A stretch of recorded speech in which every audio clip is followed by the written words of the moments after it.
3:16 தேவன் தம்முடைய ஒரே பேரான குமாரனை விசுவாசிக்கிறவன் எவனோ அவன் கெட்டு போவாமல் நித்திய ஜீவனை அடையும்படிக்கு அவனை தந்தருளில் இவ்வளவாய் உலகத்தில் அன்பு கூர்ந்தார். 2 தீமோத்தேயு 1:7 தேவன் நமக்கு பயமுள்ள ஆவியை கொடாமலும் பலமும் அன்பும் தெளிந்த புத்தியை உள்ள ஆவியையே கொடுத்திருக்கிறார். 1 யோவான் 2:10 தன் சகோதரனிடத்தில் அன்பு கூறுகிறவன் ஒளியிலே நிலை கொண்டிருக்கிறான், அவனிடத்தில் இடலர் ஒன்றும் இல்லை. 1 கொரிந்தியர் 13:1-3 முடிய நான் மனுஷ பாஷையும் தூதக பாஷையும் பேசினாலும் அன்பு எனக்கு வீராவிட்டால் சத்தமிடுகிற வெண்கலம் போலும் ஓசிடுகிற கைத்தளம் போலும் இருப்பேன்.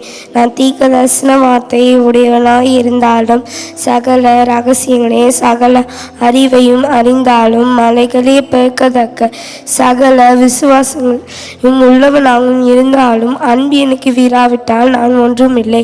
எனக்கு உண்டான யாவற்றையும் நான் அன்னதானம் பண்ணினாலும் என் சரீரத்தை சுட்டெரிக்கப்படுவதற்கு கொடுத்தாலும் அன்பு எனக்கு வீராவிட்டால் எனக்கு பிரயோஜனம் ஒன்றும் இல்லை. தேங்க்யூ. 1 கொரிந்தியர் 13:4-7 வரை அன்பினிடையே சாந்தமும் தயவும் உள்ளது.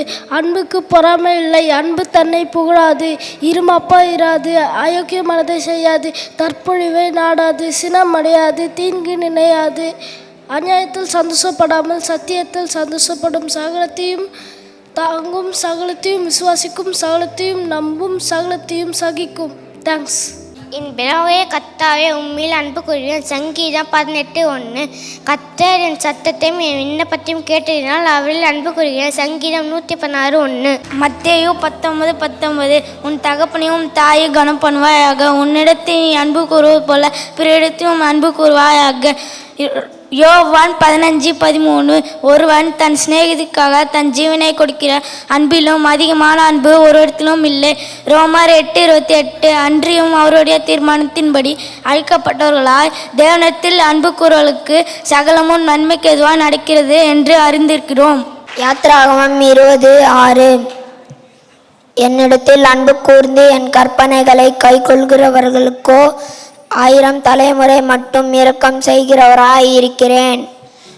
உபாகமம் 5:6 நீ உன் தேவனாகிய கர்த்தரிடத்தில் உன்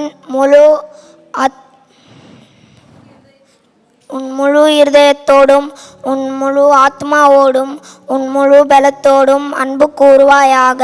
நீதிமொழிகள் 3:12 தகப்பன் தான் நேசிக்கிற புத்திரனை சிட்சிக்கிறது போல கர்த்தரும் எவனிடத்தில் அன்பு கூறுகிறாரோ அவனை சிட்சிக்கிறார்.